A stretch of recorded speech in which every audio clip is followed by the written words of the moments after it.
बेटा बना बहू।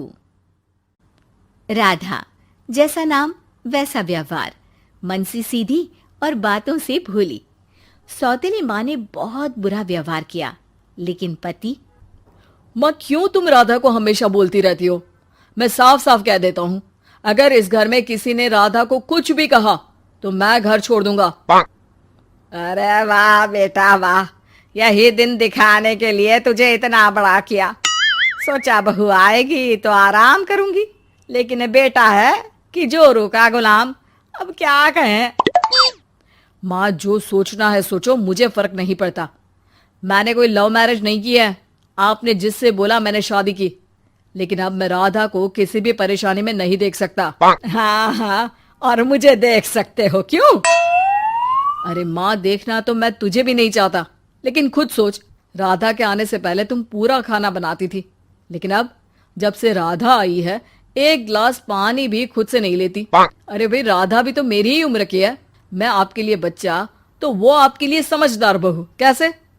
उसे वक्त देना माँ। वो थक जाती है, रोती है, उसके पैर में दर्द होता है। आपको वो क्यों नहीं दिखता माँ? नहीं नहीं, ऐसा कुछ भी नहीं है।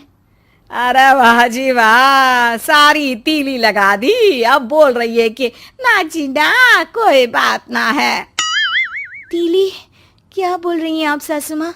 अरे राधा, तुम चिंता ना करो। माँ की आदत है हर बात पर ताने देने की। तुम कमरे में जाओ, मैं ग्रीन टी लेकर आ रहा हूँ। सास बेटे की हरकत से आग बबूली हो जाती है। बेटा, तूने आज प्रूव कर दिया कि बेटा कभी अपना नहीं होता। अरे जोरू के गुलाम, शर्म कर शर्म। तेरी माँ हूँ, सास नहीं जो खरी खोटी सुना रहा है कल की आई दुल्हन के आगे। अरे बहू बनना आसान ना है। बेटा, जो कि अपनी नई नवेली पत्नी पर जान छिड़कता था, माँ की बातों से गुस्सा हो जाता है। माँ, साफ साफ बात करो। तुम राधा को कभी कुछ नहीं कहोगी, इसके लिए मैं क्या कर सकता हूँ? कुछ नहीं कहूंगी? अरे बेटा, बावला हो गया है क्या? तू जिस दिन पैदा हुआ था ना, उसी दिन सोच लिया था मैंने कि तेरी शादी के बाद बहू पर हुक्म चलाऊंगी, पैर दबवाऊंगी, ताने दूंगी और जुल्म भी ढाऊंगी। बाप रे बाप! माँ, आप कैसे ऐसे सोच सकती हो? राधा छोटी है मुझसे भी, और उसके लिए ऐसी सोच।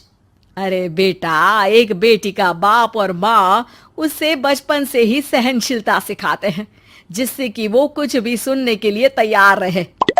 वो जैसे ईंट होती है ना, शुरू में जितना पकाओगे आगे जाकर उतनी ही मजबूत बनेगी और बुलंद इमारत बनाएगी, समझे? देखो माँ, मैं कोई मजदूर तो हूं नहीं, इंजीनियर हूं, वो भी बड़ी कंपनी में। चलो, लॉकडाउन के कारण मैं घर से काम कर रहा हूं, तो आज से मुझे ही अपनी बहू समझो, लेकिन राधा को कुछ भी कहने की जरूरत नहीं है। हाँ भाई हाँ, ठीक है भाई। तेरे मजनू बनने से मैं थोड़ी ना सास बनने की अपनी ख्वाहिशों का गला घोंट दूं, हैं? मुझे कोई ना कोई तो चाहिए ना हुक्म चलाने के लिए। अब तुम दोनों मिलकर डिसाइड कर लो बस। फिर क्या था, राधा का पति बन जाता है घर की सुबह सुबह। अरे कहाँ मर गया? अरे ना, मेरा बेटा, क्यों मैं सुबह सुबह ऐसे शब्द निकाल रही हूँ, गुनाह हो जाएगा। अरे कहाँ रह गया ससुर का नाती? जरा चाय तो पिला। ये भी कोई बात होती है? सूरज सर चढ़ गया, लेकिन महाराज जी सो रहे हैं। बेटा पलंग से उठता है। मैं जल्दी से जाकर चाय दे आती हूँ माँ जी को। अरे नहीं नहीं, तुम जाओगी तो 4 बात और सुनाएंगी। मैं जा रहा हूँ। बेटा माँ को चाय लाकर देता है कि माँ। अरे देख तो तेरा चेहरा, ना मुंह धोया ना हाथ। जा जाकर हुलिया ठीक कर ले और उस करमजली को बोल कि नाश्ता बनाए। करमजली? अरे माँ, कुछ तो शर्म कर। देता हूं ना मैं तुझे नाश्ता, लेकिन तू राधा के लिए ऐसे गंदे शब्दों का इस्तेमाल नहीं करेगी। बहू की तारीफ बेटी के मुंह से सुनकर सास फिर गुस्सा हो जाती है। अरे जा जा जाकर नाश्ता लेकर आ। और हाँ, 15 मिनट में मैं नहा कर निकल रही हूँ। नाश्ता ना आया तो खाल उधेड़ दूंगी। फिर मन ही मन सोचती है, नहीं नहीं, ये तो मेरा ही बेटा है, खाल उखड़े उसके दुश्मन की। अब मतलब तेरी राधा की खाल, समझा ना? अरे यार, ये सब क्या है?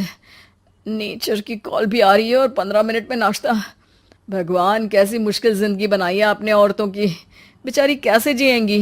बेचारा बेटा किचन में जाता है जहाँ राधा आलू पूठी बनाकर उसका इंतजार कर रही होती है।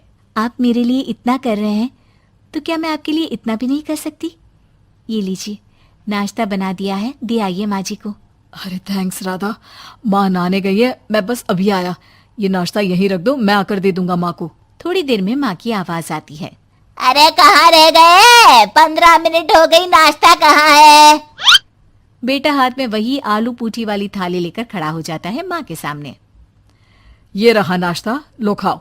माँ थोड़ा सा खाना खाती है और फिर छी छी, ठंडा खाना, यही सिखाया है तेरी माँ ने? फिर थोड़ा सोचकर रुक जाती है। इसकी माँ तो मैं ही हूँ, खुद पर ही सवाल कर रही हूँ मैं। नाची ना। अरे बेटा, नाश्ता गर्मा गर्म अच्छा लगता है, खास करके पूड़ियाँ। पूड़ी तो छन से छने और टन से प्लेट में आ जाए। देखा माँ, जो बातें आप राधा को सुनाती हो वो अपने बेटे को सुनाने में कितना दुख होता है। तो जैसे आप मुझे सोचती हो वैसा ही राधा को भी समझा करो ना। अरे जितने लाड प्यार से आपने मुझे बड़ा किया, क्या उसकी माँ ने नहीं किया? हाँ हाँ पता है, उपदेश मत दे।